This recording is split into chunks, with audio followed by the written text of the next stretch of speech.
6, 5, 4, 3, 2.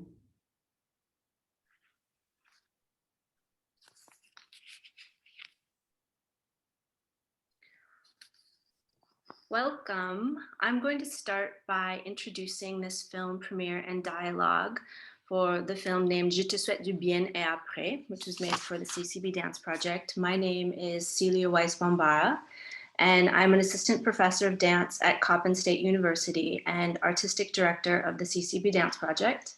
I'm a dancer, choreographer, and practice-based scholar. Today, we will premiere a dance film and bring a bit of the dialogue generated in this stage of the research process by the film's production and history of research back into the community. The short film, Je te souhaite du bien et après, Is This What We Are Looking For, was created for the CCB Dance Project in 2020. It is part of an ongoing project of the same title that I began in 2016 through a residency at Donko Seko in Mali, in Bamako, Mali, for which I was developing the ideas for the work and some basic structures. The CCB Dance Project is an African contemporary dance company founded in 2006 with Burkina Faso-born dance and theater artist Christian Bambara. We combine Haitian and West African traditional and postmodern forms, somatics, as well as physical theater. Our work seeks to create unique dance worlds that express social justice issues through thematic materials engaged in anti-racism, interculturalism, travel, translation, and love. Our stage work, sight dance, and improvisations have been shown in Germany, France, Haiti, Cuba, Jamaica, Trinidad, Burkina Faso, Mali, Senegal, and nationally in the United States. Due to the pandemic, selected research scores for Je te souhaite du bien et après, I Wish You Well and After That, were assembled and produced to create a similar world intended for parts of the staged work, but engaging a different research process. I will right now introduce our moderator, Dr. Edwin Hill, and the collaborative artists on the project who were able to engage today. So Dr. Edwin Hill is an associate professor at the University of Southern California with joint appointments in the Department of French and Italian and the Department of American Studies and Ethnicity. His research focuses on African diasporic musical and cultural histories, Black transnationalism, and the sonic entanglements of modernity and post-coloniality. He published his first book manuscript, Black Soundscapes, White Stages, The Meaning of Francophone Sound in the Black Atlantic with Johns Hopkins University Press in 2013. Kayla Hamilton is an artist, producer, and educator originally from Texarkana, Texas, now residing in Bronx, New York.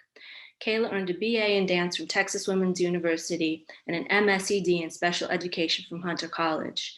She is a member of the 2017 Bessie Award-winning collective of The Skeleton Architecture, The Future of Our Worlds, curated by Evaya Santewa. In addition to skeleton architecture, Kayla has danced with Giselle Mason Performance Projects, Sydney L. Mosley Dances, and Maria Bowman MBD Dance. Kayla has been supported by Angelus Pulse's Dancing While Black Fellowship, Brooklyn Arts Exchange Summer Space Grant, and Dance USA Leadership Institute.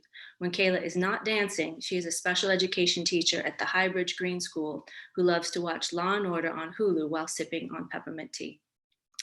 Jessica Ray is a multidisciplinary artist that focuses on filmmaking, dance, choreography, and visual mixed media. A native of Oklahoma City, Oklahoma, she spent the majority of her career as a freelance videographer and editor in New York, creating high-quality content for a number of small businesses, dance companies, nonprofit organizations, and commercial entities.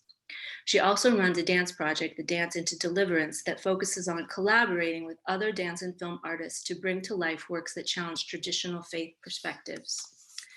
Kimathi Moore is an electronic sound artist born in Paris, France, whose love for electronics and sound experimentations goes back to his early childhood days. Having lived in Senegal, Martinique, and France, Kima now lives in Asheville, North Carolina, and spends much of his available time daydreaming and going to old abandoned places to gather found sounds in random kitchens, train yards, old mills, and from his day-to-day surroundings. His inspiration comes mostly from the impressionist, surrealist, and magic realist painter Jesek Yerka and Remedios Vero. Yacouba Badolo, who could not be with us today, is a dance artist from Ouagadougou, Burkina Faso, currently living in New York City. He received his early training in African contemporary dance from Suleiman Badolo, Irene Tassambedo, Lassina Koulibaly, and Olivier Tarpaga. and has danced for the Urban Dodo groups and Bourgeon de Burkina, among others. He lives in New York City. Thank you to Coppin State University staff and facilities for their support and assistance in hosting this event. And we will begin our short dance film.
So at this part of the program, thank you all. I actually got popped out of that and popped back in, which was interesting. We are going to begin a brief dialogue. So as they say in French, je vais passer le bâton. I'm going to pass this over to Edwin, Dr. Edwin Hill, to engage us in fruitful dialogue.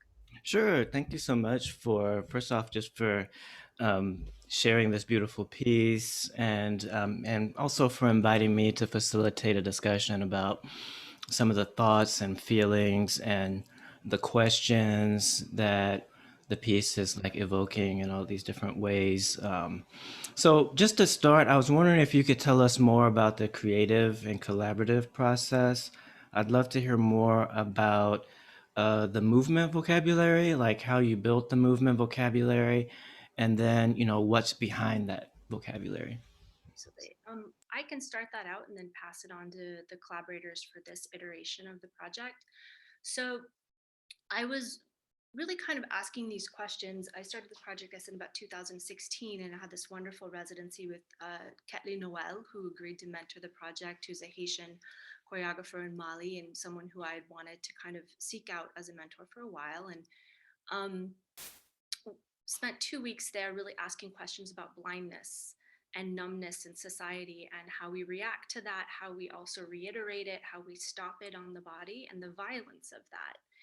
And so one of the things we kind of centered on was that idea of fighting, like just literally fighting off people, right? And that what happened was there was an accumulation of scores. And for that residency, I was working with an Ivoirian artist who's part of my company, who's mentioned in the credit, Jean-Luc Okou, who I've worked with for an extensive period of time on the continent. And then there was 2 other research periods, one in Senegal, at École du Sable, where Jemena Konyi visited some of the work. And there's a lot of Africanist themes and also movement vocabulary in there. I draw really specifically from Haitian traditional dance, but there's a lot of manding. Also asking questions through rhythmic research, patterning. Some of the other scores that we drew upon were kind of activated at École du Sable, and they were drawing really specifically on the Vodun. So Aranier and also Guédésarienne and Mama Brigitte, so really specific spiritual energies that are evoking kind of these different states, but also questioning life and death circumstances.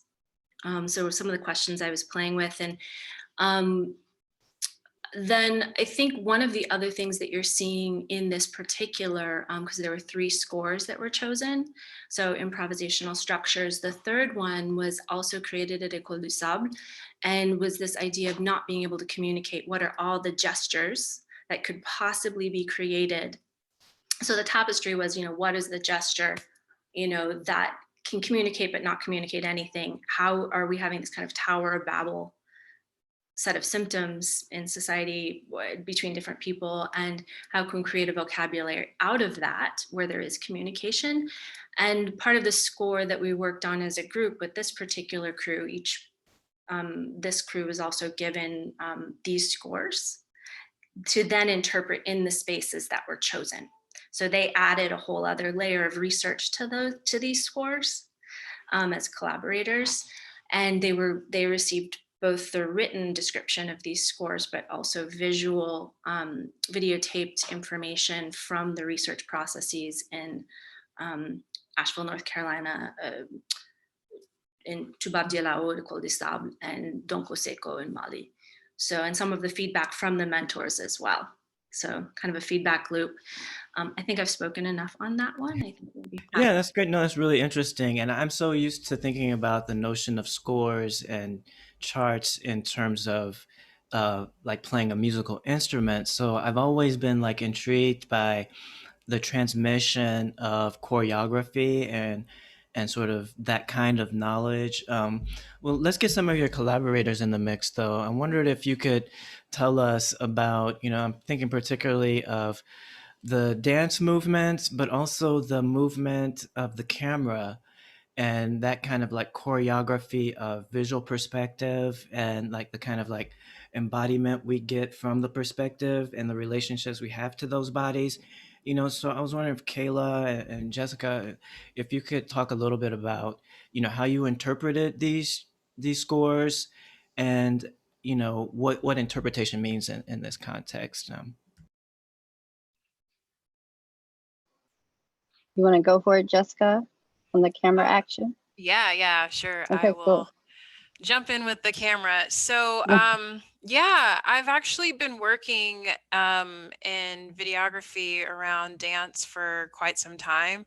And I think being a dancer also helps just with the intuitive like thought process of where the dancer's moving, where their body's moving, where their limbs are moving. And so that really kind of guides my sort of like action.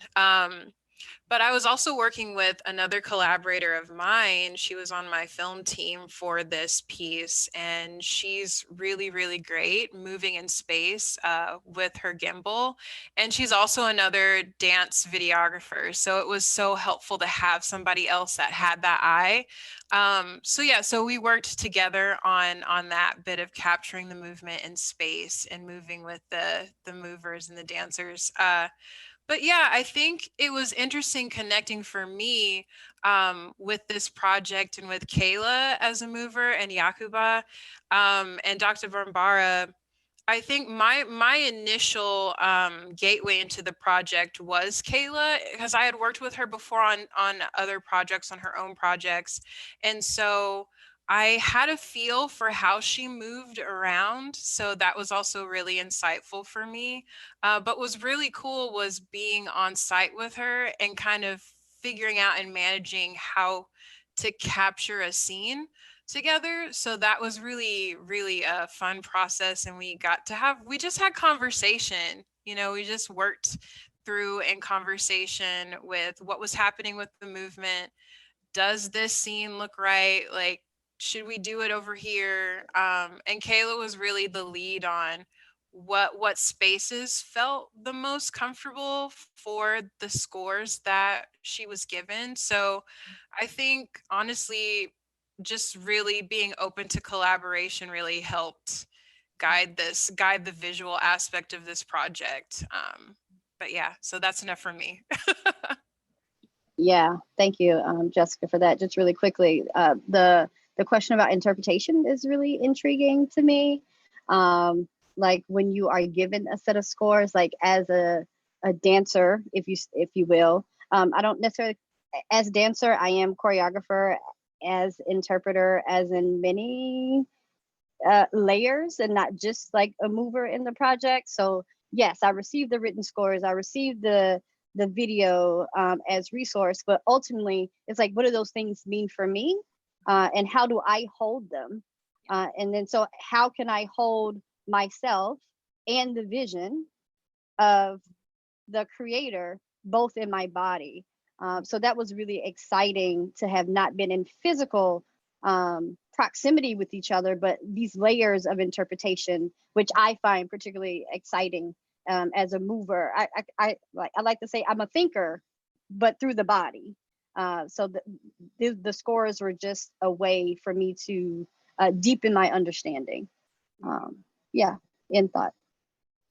That's so interesting, and I want to come back to, if we have time, I hope we have time, the dialogic kind of nature of this collaboration, because I feel like the form is very much in conversation with the substance of what's being talked about, and the limits of possibility for communication, and for like sort of like creating connection in a way, and in space, right? So this project had a specific set of challenges for making that happen that was unique, given our current moment. So I definitely want to think about that. But first, let's get our musician in the mix, because I'm really curious to learn more about the sounds and, also this compositional practice, and where do the sounds come from? And can you talk about how you sort of engaged in the collaborative process, Kima, if I may? Yes. Can you guys hear me? Yeah. Yeah.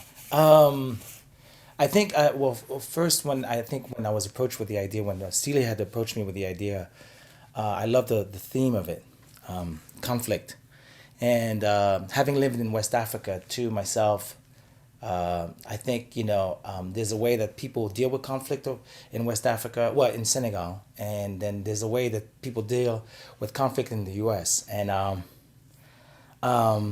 it was interesting. It was really challenging because she'd also introduced me to another composer that she's working with, Abou, and so she submitted his tracks that she had already worked with. So it was interesting working with his material. The flute, for example, the when the in the beginning you hear the flute. So I took the flute and I created even more of a conflictual sense within the flute. So there was the melody, but at the same time, the melody, the melody is appeasing, the harmony, the juxtaposition of those two dissonant flutes kind of sets the tone for the tension. In terms of sounds, the only thing I can say that comes up to my mind is the idea of a clock, and the idea that the clock is, to me, is like the Tower of Babel. The clock is the basis of setting time amongst human beings, and that being perhaps one of the great initiators of conflict. That time, the idea of time can be, while it can be on our side, it also creates a lot of separation amongst people, amongst human beings, because different cultures have different senses of time. So I think towards the end, there's one point, there's a movement that you see when he's doing this gesture with the hand, and that just kind of, in terms of the sounds, it was just all about clocks, just this ticking of clocks, as constantly this sense of creating conflict and confusion and hurt, So that's how I came about. That's really interesting. And Crazy. Sorry. yeah, no, I mean, because one of the things that's coming out is like is so layered, right? In terms of, not only just, people reading texts and scores or seeing images, but also kind of interpreting them, and I love what Kayla was saying about holding the score and holding herself, in that same piece. But also there's this dialogue with other people's work beyond that that's taking Absolutely. place with mentors and with previous collaborators and previous collaborations, and it just kind of like really thickens, I think, the experience of what we're understanding. But can we go Yeah. back to the question then of this serving as a kind of research project? And can you, Dr. Bambara, maybe give us a few thoughts, and others also, of course, jump in. In terms of how this is a mode of research, or what it means to think of this as not necessarily, or maybe I'm wrong. Is this like a final product per se, or how do you think about, like, if it's important, like the status of what this is in relationship to a knowledge project, and an aesthetic project? Yeah, I think probably the most immediate thing is, as I started writing down notes for this, which I realized were not a full paper, which I actually sent to you, Edwin, was Dr. Hill. I realized that, wow, I'm writing about the process of this, and it is both a product and part of the process, right? And that the process with these collaborators is this deep, rich dialogue, and that this project has a trajectory and a history. So the goals for this project are to create an evening length dance, but that may or may not, occur in the same way. It may become another film, and it may become an immersive, which is kind of what we're looking at right now, hopefully with this same crew, And so because of the pandemic, I ended up having to go back to the Maryland State Arts Council, that was the funding body to finish an evening length work at Coppin State University, and say, hey, can we make a dance film, and can we see this as part of the process? So I asked permission, and I also had to ask Coppin State University permission, because we were going to use their black box. They had this beautiful small black box theater. And so part of the process became this kind of like, while we were doing this, then I asked the collaborators, do I have your permission to shift this? And how can we do this? And we probably, revising budgets, revising everything, envisioned together, actually what Kayla had referred to as visioning with each other. I asked them to see how this could happen at this state. And what we're seeing is really a product of this kind of collaborative long distance dialogue. How does this happen together? And we very much had to support each other, I think. Kayla introduced me to Jessica. I ended up working with another videographer here who couldn't be present, Loren, Earle, and a young artist who's quite talented as well. And I think that this is both product and process, and as part of research, I'm seeing dance, anything that you make is your actual creative research. I did then research with everybody, and my goal is to then also write about the process of this. And invoke these same textures, dialogues, feelings, layers, right? As Kayla also mentioned, and Jessica, kind of holding these things and seeing how they work together, right?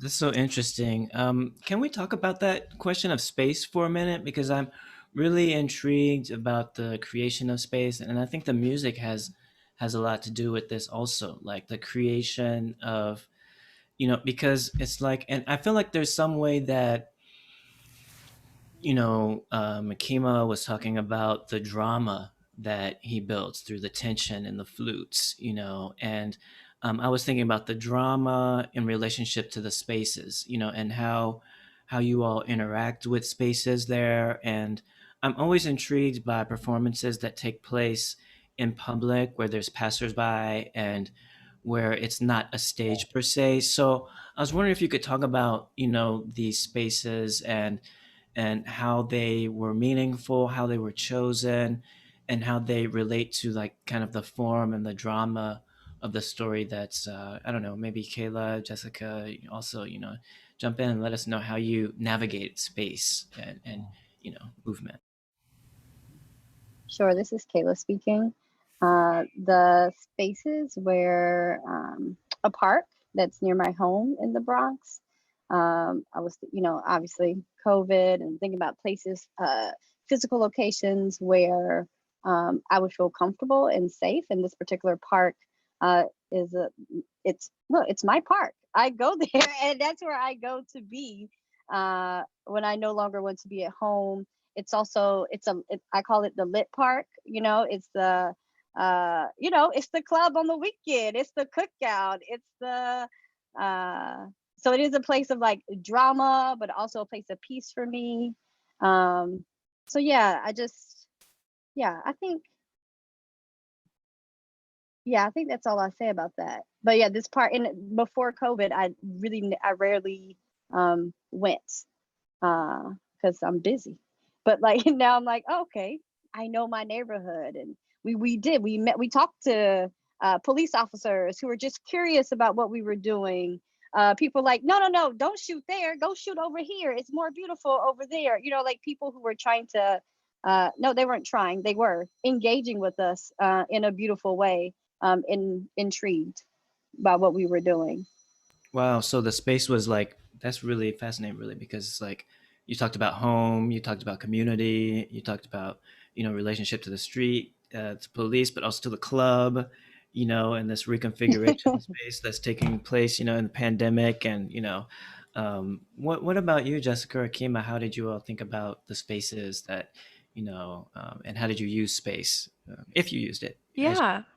I just want to jump in and say, basically, just kind of piggyback off of what Kayla was saying. Yeah, it's a space for interaction. Whenever you're in a public space and you're filming or performing or doing any kind of art, that gives people the chance to engage with you, and it opens up an opportunity for conversation. Also, on the technical side, it's just also really nice to be aware that this is public space. It technically belongs to everybody. So just be mindful of that, and kind of strategically plan accordingly. So that was kind of a fun part of the filming aspect of it. I think when we got there was a family that was playing in sort of more the baseball area of the field, the part where there was a little bit more dirt. And so we decided we're going to shoot against the trees first, just to give them the opportunity to like continue on with their day. We're in a pandemic, so don't want to like boss anybody around really, and just give people space and room to also observe and see. So that was really cool.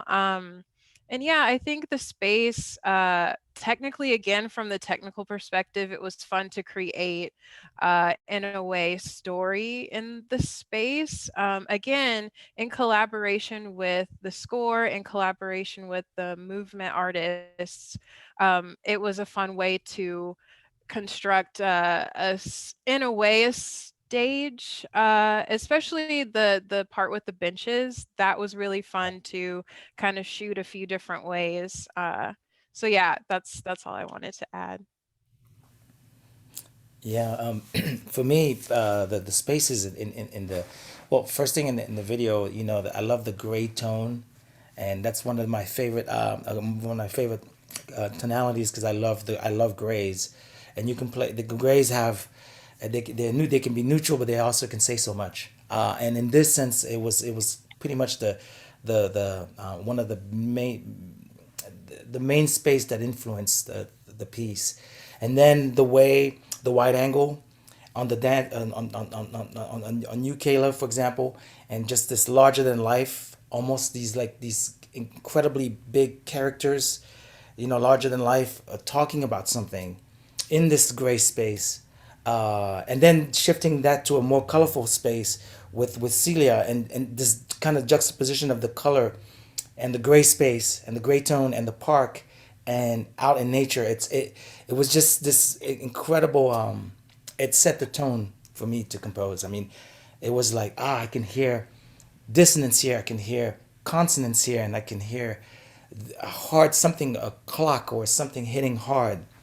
So and then there was, amidst that, there was also rhythm too, where there's that part where Kayla is dancing with the name. Yacouba. Yeah, Yacouba. Yeah, sorry. And there's that moment where initially that I took a sample from DJ Shadow, and I just kind of twisted it and remodeled it, because actually, Jessica, you had used DJ Shadow, so I took that and resampled it, and I thought I just wanted, I don't know, it was just, again, space played a big part. That baseball field played a big part in that whole scene of how I wanted the rhythm to fit with the editing and fit with the baseball field right there. So while not being there, I felt like I was there. That's really interesting. Yeah, go ahead. Sorry, I just wanted to jump in really quick and talk about the editing and my relationship with space and the editing, because I only shot in that location with Yacouba and Kayla. I feel like Dr. Bambara, it was specifically like, I don't know, I feel like working with you on this really just like challenged me in a new way, and like in such a helpful way, and it really expanded my thought process and possibility of collaboration.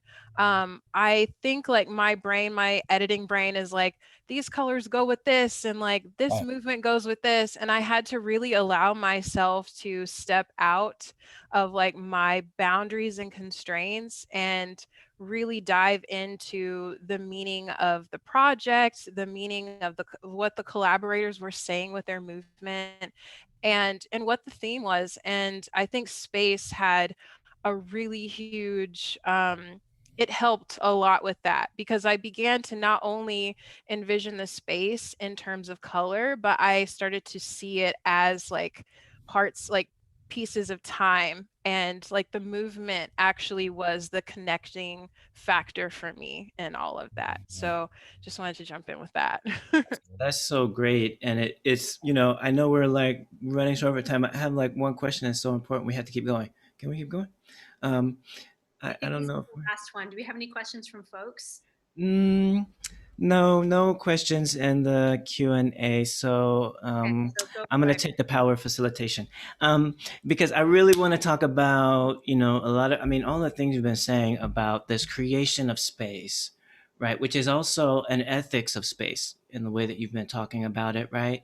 And I love what Jessica was saying about, like not imposing this performance on the space, but like sort of negotiating with people that also, have claim to that space, right? And the kind of sounds and things and movements that space, opens up onto. So this creation like of spaces of like dialogue and interaction.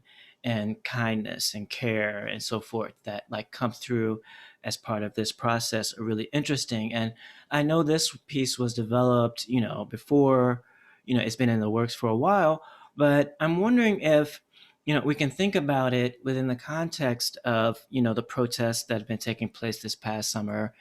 And I'm thinking about, what kind of questions about, caring for oneself, caring for one another, about neighbors, like about community, neighborhood, hospitality, right? And about like seeing one another, like, right? That's one of the big, it's like, I wish you well, but then afterwards, what do I do about it? That's like how I kind of interpret and so I feel like on the one hand, this piece is asking a question, on the other hand is providing kind of an answer, or a kind of like artistic social experiment in terms of how those kind of spaces could be created. So I wondered if, I'm not addressing this to anyone in particular, but I wondered if, you had thoughts about, what this piece, maybe how we can use it as an entryway into talking about, how Black Lives Matter in public space. Um, And I'm going to just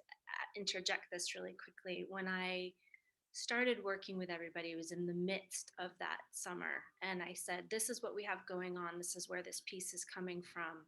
How can we all speak to this? I want you all to also, how do you feel about this? So this is one of the dialogues that we had as part of our process, because I wanted folks to feel like that can be part of the tapestry of the exchange, right?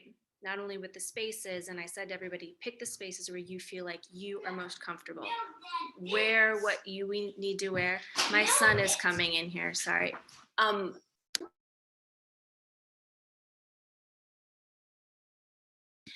So part of what's going on is that set of exchanges, but then there's also, I make a lot of sight dance, and this is precisely the set of issues that I work on. So I actually redesigned an entire sight dance course based upon these questions, Dr. Hill. So that engages sight dance and sight film. So how do we engage with space? What are the dynamics? What's the exchange? Where's the power? Where's the resistance? Where's the community? How do our bodies do this work? And how can we capture it in ways that are both kind and resilient, right? So that I feel like is part of what's going on in this film, and part of what I want to see in a larger dance project, right? yeah. Is incredible people. I just kind of answered that. I don't know. Does anybody else want to add to that? Please do. I know you all have different experiences. Well, I mean, and it's different spaces too, so maybe there's a different sort of result to that experiment in different spaces as well. But Yeah, no, that's what the others research think? process too, part of it, I think. Yeah. I think unless we want to push this further, I feel like we should probably, is that all right with y'all? Yeah, okay. Thank you everyone so much for your time, your presence, your joy, yeah, your exchange, all of this amazing positivity surrounding this project. I'm super grateful. I'm grateful to folks at Coppin, to Dr. Hill, Jessica Ray, Mr. Thank you, Moore, Dr. Hill. Miss Kayla Hamilton. Thank you all. Thank you all for everybody who came. And I think this is the end of our program today. We will post it on YouTube eventually and share it so that other folks can kind of take part of the dialogue. Okay. Thank you all. Thank you, collaborators. Thank you, everyone. You guys are awesome.